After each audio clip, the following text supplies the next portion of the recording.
I will never forget what my father told me when I announced my engagement. He took me to the side and said, "Zoe, are you sure about marrying this man, Peter? I know you're in love with him, but I don't think he's a good match for you." "Why are you saying this, Dad? He loves me and respects me. I don't care if he's not as well off as us. I know that, Zoe. You know, I built my riches from nothing. I would never disrespect the person who does not belong to my economic class. But Peter is a very sketchy man, and his mother is no different." "What do you mean, Dad? I don't understand." "Call it a father's instinct, so. This man doesn't love you. Yes, he showers you with affection, but always talks about how rich you are. I heard him flexing to his friends that he bagged the rich brat." Julia just laughed with him and agreed. "You must be mistaken, Dad. Peter would never say those things about me. Julia also loves me a lot. I'm sure she would scold Peter if he tried to joke like that." Sometimes I wish I had listened to my father. He didn't know what he was talking about. I was a stupid girl in love. My mother passed away 2 years before I got married. My dad was sick and wasn't long for this world.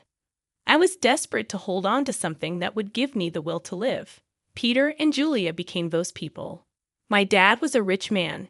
He made a series of good investments that made him very financially well off. I worked hard at my job and got a moderate salary as well. All in all, we were pretty comfortable in life. My husband Peter and his mom Julia weren't that well off. Yes, Peter did earn more than me, but he came from a very humble background. His field wasn't good enough to make him a millionaire. Peter did hold some resentment towards it. He and Julia liked sophisticated and expensive things. He often complained about not having enough money. I was always glad to help them out with the little allowance my dad gave me.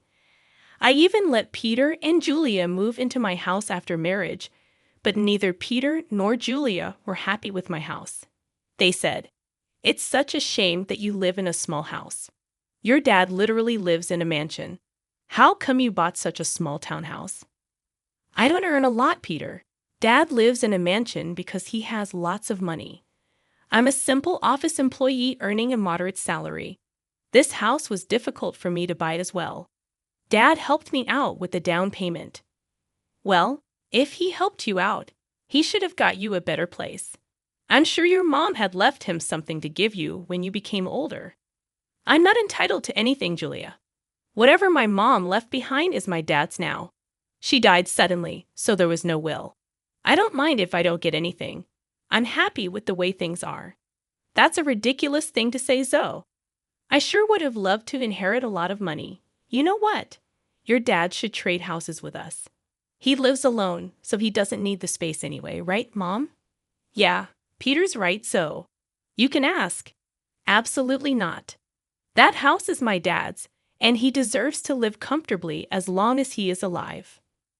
"Well, he will be alive for long now that he's sick. We can wait and compromise for a few years and see what happens. Ultimately, everything will be yours after your dad dies. You will have plenty of money to buy a big house and more." The way Julia and Peter were already making plans to spend my inheritance was super disturbing. It also didn't help that they regularly asked me to ask my dad for more money. It's not like we were hurting for cash. Peter and Julia simply wanted the millionaire life, even if they weren't one. Honestly, I was getting tired of their behavior. However, the real drama happened after my father passed away. My dad's cancer took him away from me. Pretty soon, I was devastated but got little support from Peter or Julia. They were only concerned about the date of the will reading and didn't even help with the funeral. Hell, they refused to attend the funeral because my dad was no one to them. I was heartbroken and furious at that point. My dad's words kept coming back to me. I was getting suspicious of them and started to have doubts about their intentions. I was afraid that they were really after my inheritance money. They were not allowed to be in the reading of the will. Peter and Julia said, "Why the hell are we not allowed to read the will? This is ridiculous. Lawrence was my own father-in-law." "Yes, this is ridiculous. We are family and should be present for this event. We have the right to know what Lawrence left in the will. At least my son should be allowed to be there." Your son is not in the will, Julia, so he cannot read the will. Why are you two so obsessed with inheritance? You didn't even come to the funeral. It was funny how my dad was suddenly family when it came to getting an inheritance. I was pretty annoyed at Julia and Peter. What was worse was that they started to hound me as soon as I got back from reading the will. They were not allowed to see the will. I had a hard time dealing with the grief of losing my father, but I got no words of support or sympathy from them. They simply wanted to know about my inheritance. Julia asked me, "So we have been wondering about something for a while now. How much inheritance did you receive from your parents? You must have got a lot of money. How much money did you get?" My parents unfortunately didn't leave me any money in my inheritance, so I received 0. What? You didn't get any money? But your parents were rich. They should have left you something. I don't believe that you didn't get any money. I'm sure you are lying to us all. There is no way your parents didn't leave you a single penny. No, Peter. There was no money in my inheritance. The will didn't even mention me getting any kind of money. You can check my bank balance in a few days and find out. But what about their riches? Who will get those? You are their only child. I don't know about that, Julia. The lawyer just told me that I didn't get any money. It's fine by me. It was my parents' money, and it's up to them who they would give it to. That is ridiculous. You need to fight for the money. It should be yours. There is no money, Peter. They didn't have much money in the end. Whatever was left was given to charity. They have been planning this for a while now. Julia and Peter looked very pissed by what I said. I had no idea why they were being this weird about my inheritance. I almost told them the full details, but something stopped me from doing it. There was this creeping doubt in my mind that my husband and mother-in-law were up to something. I waited for them to digest the news. When Julia and Peter kept pressuring me for more information, I put my foot down. I told them firmly that I didn't get any money and even offered to show them my account in a few days. Well, a month passed, and nothing showed up. In the meantime, Peter grew very restless and stopped being affectionate with me. He was always checking my account and constantly hounding me for information on my inheritance. I was starting to see where this was going. Finally, one day, I decided to put an end to it. I showed them my bank statements and said, "See, I told you that I didn't receive anything. I'm not hiding any secret inheritance money from you. Do you believe me now?" Wow, our years of hard work just went down the drain then. So his parents weren't rich, and she didn't even get $100 in the will. This is ridiculous. I can't believe this. I can't believe this either, Mom. I stayed in this marriage for nothing. I married Zoe for nothing. It was all a waste of time. What the hell does that mean, Peter? Why are you talking like this? Why do you think he's saying these things, Zoe? Who the hell would marry you without thinking about the money? My son simply married you so that we can bank on your inheritance. Now I see that you didn't even get a penny. I can't believe I wasted 5 freaking years on a useless girl like her. I could have done so much better. I was stunned to hear them speak that way about me. I could finally tell that Peter married me for money. My parents were right about him and his mom. They were freaking gold diggers. I was so freaking done with my husband and mother-in-law. I was breaking inside, but what they said next turned me into stone. Julia looked at Peter solemnly and said, "What is done, Peter. But now it's time for you to divorce Zoe. There is no reason why you should stay with her anymore. You will have time to find a new rich wife. This time, we will make sure she actually has some money to her name." Are you freaking kidding me, Julia? You are asking Peter to divorce me over money. Peter, are you going to listen to her? Of course, I would listen to her, Zoe. I married you so that I and my mom could have a comfortable life. We grew up poor, and I didn't even go to college. I had no way of earning a lot of money. So, you pretended to love me and then tricked me into marrying you. You thought that my parents would give me lots of money that I would readily share with you. Yes, that's what I thought. It was the only way I could give my mom the life she wanted. But now I see that my efforts were in vain. Mom's right. I need to divorce you and keep looking." I was stunned by what Peter said. He said those things so nonchalantly that I started to question my own sanity. Julia and Peter went on to express their frustration at my marriage and myself. I didn't hear a word after a while. I was too busy coming to terms with what they just threw at me. Their total lack of reaction and Peter's sudden shift in behavior were both depressing and angering to me. After a point, I was so mad that I wanted to scream and throw things. However, I didn't do any of that. I calmly said, "Okay then, Peter. If a divorce is what you want, you will get it.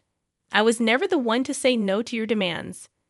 I might as well give in to your demand now as a last favor. So, you will agree to a mutual divorce. It'll save us both a lot of money. By the looks of it, you don't have much to go on anyway. Don't think of this as an opportunity to get alimony from my son.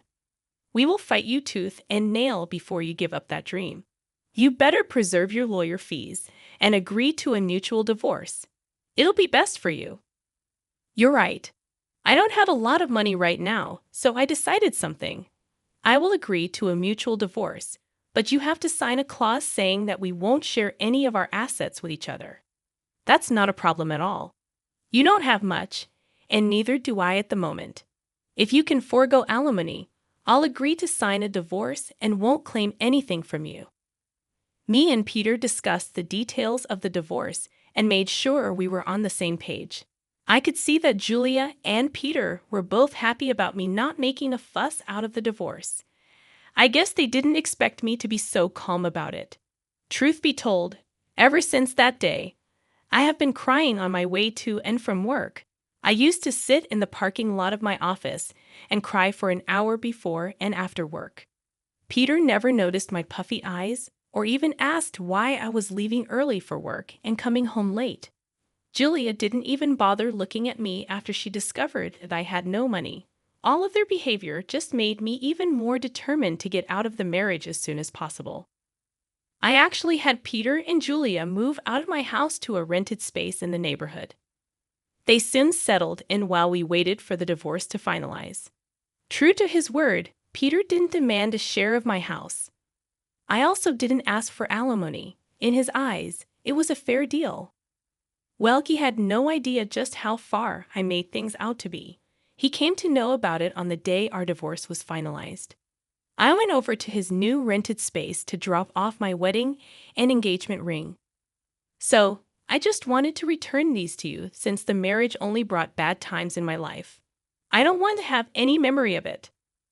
Are you sure you want to return it? I mean, you might need the money after all. It's so funny, you know so. You must have laughed at our poverty before. Look where you are now. My son is being generous and giving you the rings. You might need to sell them when your stupid job doesn't pay enough. We want Mr. Rings. They're cheap ones anyway. What would I need to sell the rings for, money, Julia? You don't have to be embarrassed. So we already know how your parents didn't leave you anything. I guess they lost everything due to poor financial decisions, leaving their daughter destitute.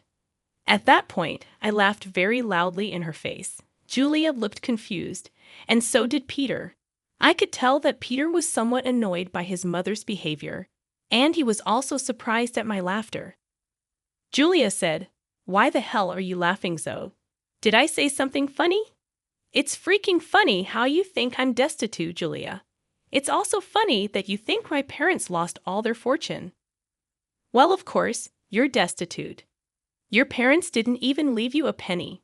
They surely messed up and ruined your life by not leaving you an inheritance." "I never said that I didn't get an inheritance, Julia. I simply told you that I didn't get any money. My parents did, in fact, leave me plenty of inheritance." "What the hell does that mean?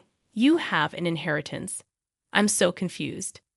"My parents could see you and Julia for the little gold diggers you two are. So they made a secret clause in their will.